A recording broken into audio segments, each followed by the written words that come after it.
Hay dos maneras de conocer, que los místicos llaman meditación y contemplación. La meditación es aquel enlace de razonamientos por donde se llega a una verdad, y la contemplación es la misma verdad deducida cuando se hace sustancia nuestra, olvidado el camino que enlaza razones a razones y pensamientos con pensamientos. La contemplación es una manera absoluta de conocer, una intuición amable, deleitosa y quieta, por donde el alma goza la belleza del mundo, privada del discurso y en divina tiniebla. Es así como una exégesis mística de todo conocimiento y la suprema manera de llegar a la comunión con el todo.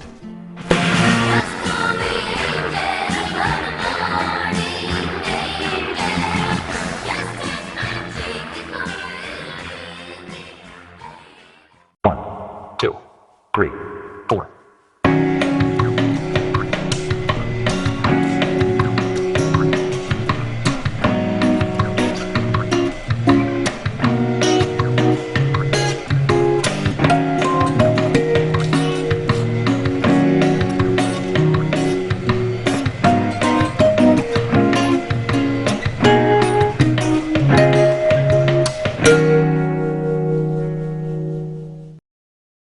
Hola a todos.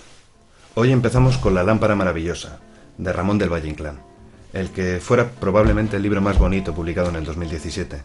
Estéticamente un trabajo finísimo de la editorial La Felguera, casi facsímil de la edición de 1922, con ilustraciones de José Moya del Pino, bonito de portada a contra y de fascinarse, muy en la línea de otros artilugios jugosetes que han sacado los colegas de la editorial La Felguera, maestros del ocultismo y la intrahistoria subversiva. Lo bueno de hablar de Valle Inclán es que no se precisa de introducciones, hay un contexto general, que si dramaturgo, gallego, modernista, generación del 98, católico, carlista, manco, excéntrico, que todos ubicamos. Seguramente porque Valle lleva décadas agraciado con la máxima distinción que un escritor puede recibir, ser parte del temario de Bau.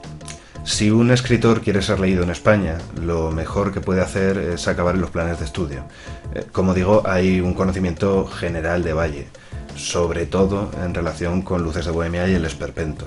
Se le reconoce como autor teatral, como poeta, como buscabullas e incluso como presidente del Congreso, pero su faceta como teórico místico ha pasado bastante más desapercibida. La lámpara maravillosa no funciona como novela, como ensayo, como nada parecido. Es un recordatorio de esa faceta mística de Valle. Es más que un manual que nos conduzca a la iluminación, un glosario de intuiciones estéticas, similar a un tratado de mística medieval. Lo primero que choca, según lo abrimos, es el título del prólogo, Gnosis. Y aquí voy a entrar en una digresión bastante importante, porque creo que es justo que nos preguntemos: ¿qué cojones es el gnosticismo? Vale, gnosis, ese palabra que aparece titulando el prólogo del libro, es una palabra griega, que puede traducirse por conocimiento, sabiduría o iluminación, dependiendo un poco de los ánimos de quien traduzca. Estando su significado inevitablemente ligado al gnosticismo y en tanto encabezamiento de la obra, podemos entenderlo sobre todo como una pista inequívoca del carácter gnóstico del texto. ¿Pero qué es el gnosticismo? Bueno, doctrinalmente los gnósticos son ciertos grupos religiosos que florecieron durante los siglos II y III después de Cristo y que abrazan determinadas ideas religiosas como que el hombre es una chispa proveniente de la divinidad. Aunque todo parece indicar que nacen en el seno del judaísmo, no tarda en convertirse en una corriente del culto cristiano, uno herético y despreciable si atendemos a los primerísimos padres de la Iglesia. San Ireneo de León la condena como herejía en el 180 después de Cristo. El dato me alucina un poco, porque los cristianos ya estaban acusando a la peña de herejes siglo y medio antes del edicto de Milán, es decir, cuando el culto cristiano estaba todavía perseguido en el Imperio Romano. No. Como fuera, existe en torno al gnosticismo mucho desconocimiento, ideas equivocadas o medias verdades.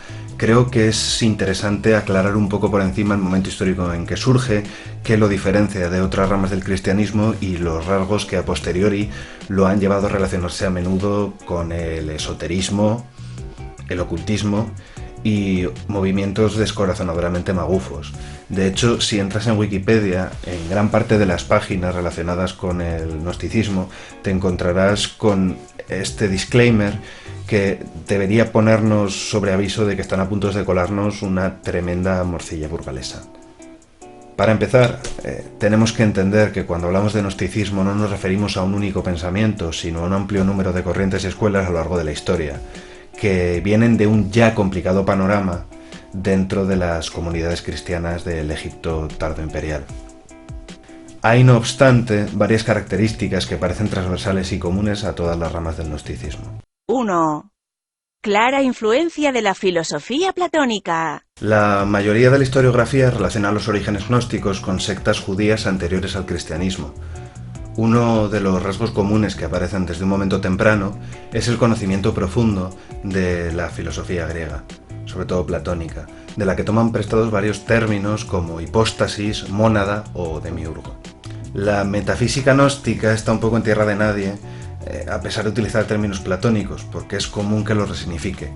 Así pues, para los gnósticos hay un Dios supremo, uno o mónada, que se divide en una serie de emanaciones intradivinas, los eones, deidades no independientes que juntas constituyen el pléroma.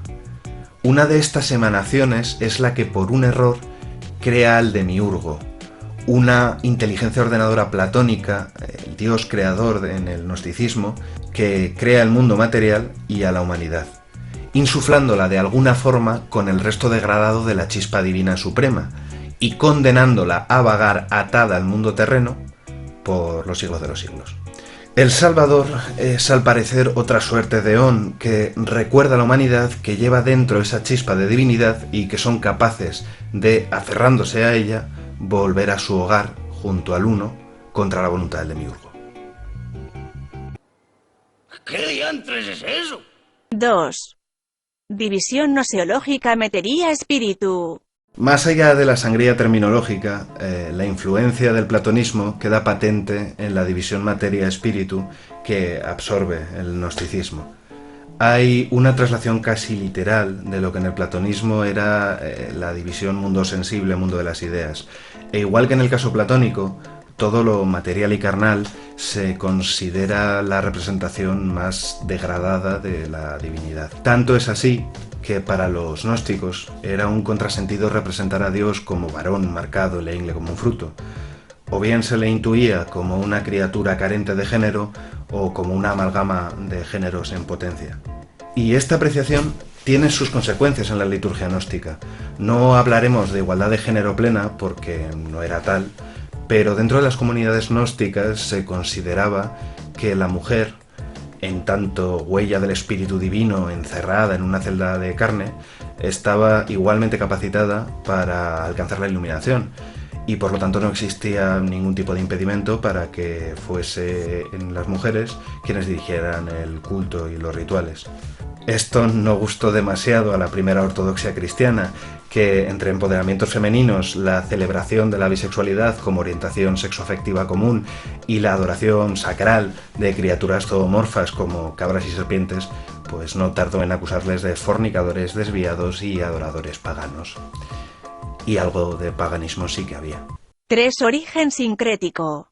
El sincretismo es una práctica de asimilación cultural en la que en vez de imponer una transformación, se opta por conciliar dos religiones o culturas a una costa de la coherencia de las mismas. Valga esta pequeña pantomima como ejemplo.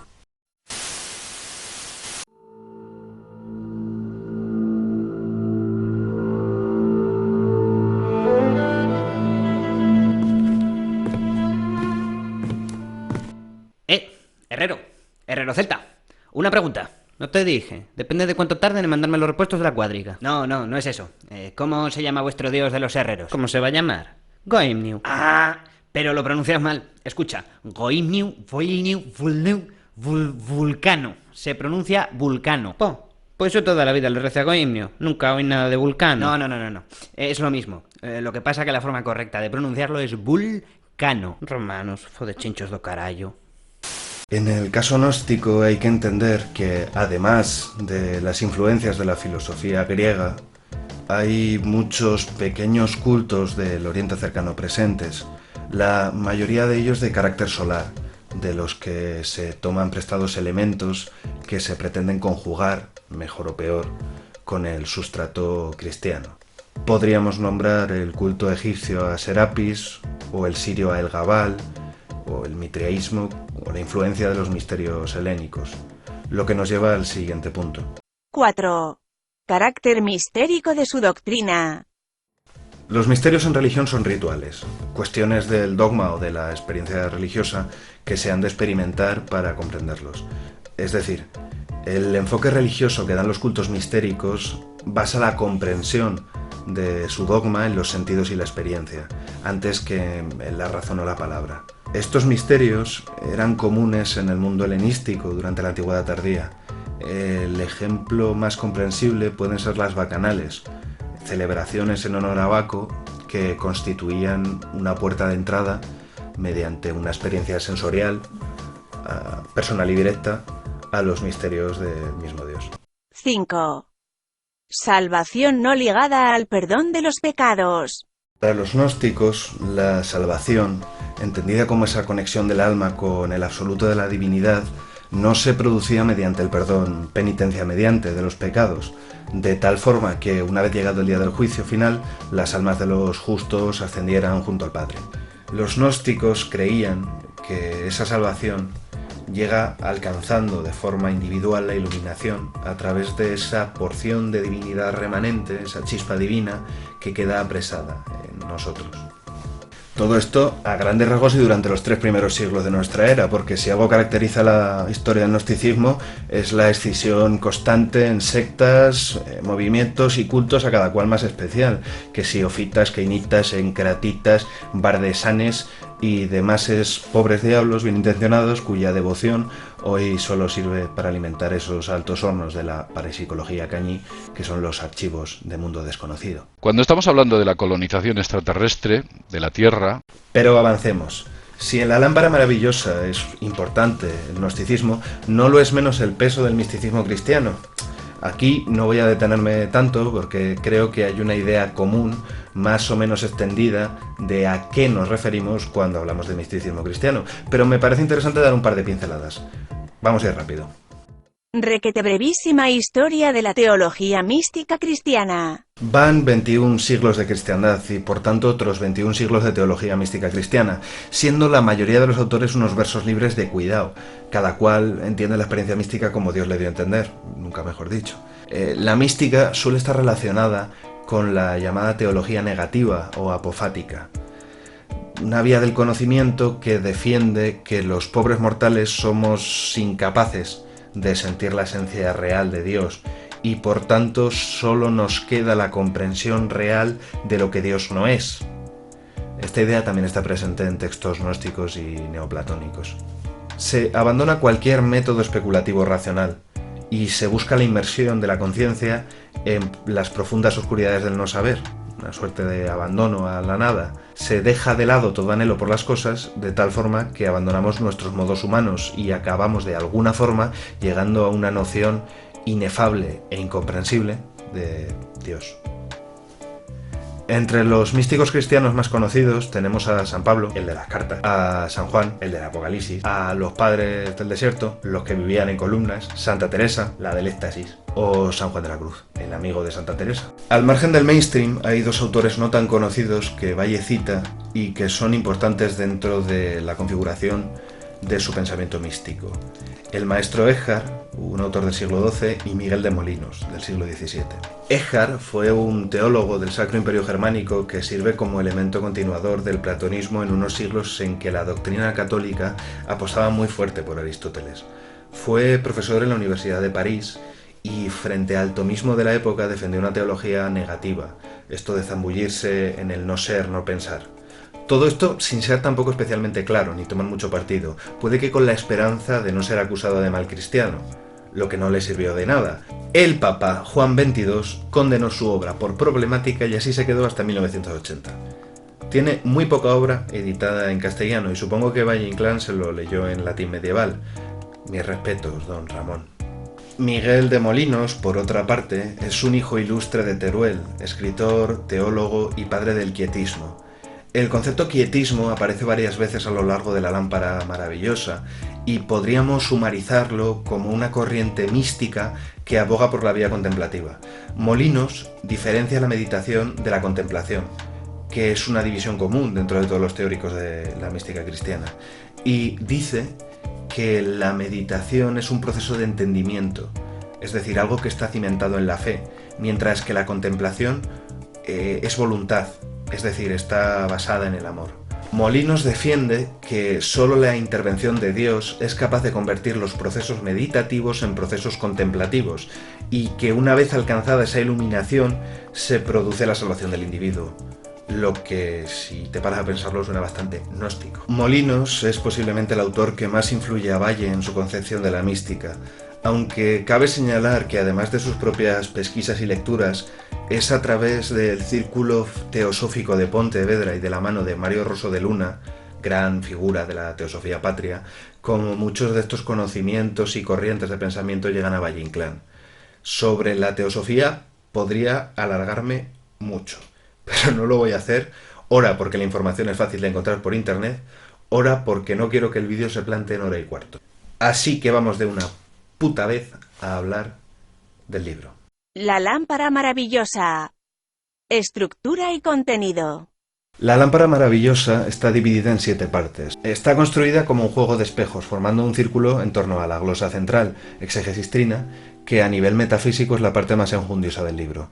Como lonchas de queso a su alrededor, tenemos 2 glosas que hablan sobre estética y poética, el milagro musical y quietismo estético, y como la corteza de este gran sándwich gnóstico, otras 2 glosas más biográficas, que son Anillo de Giges al principio y La piedra del sabio al final.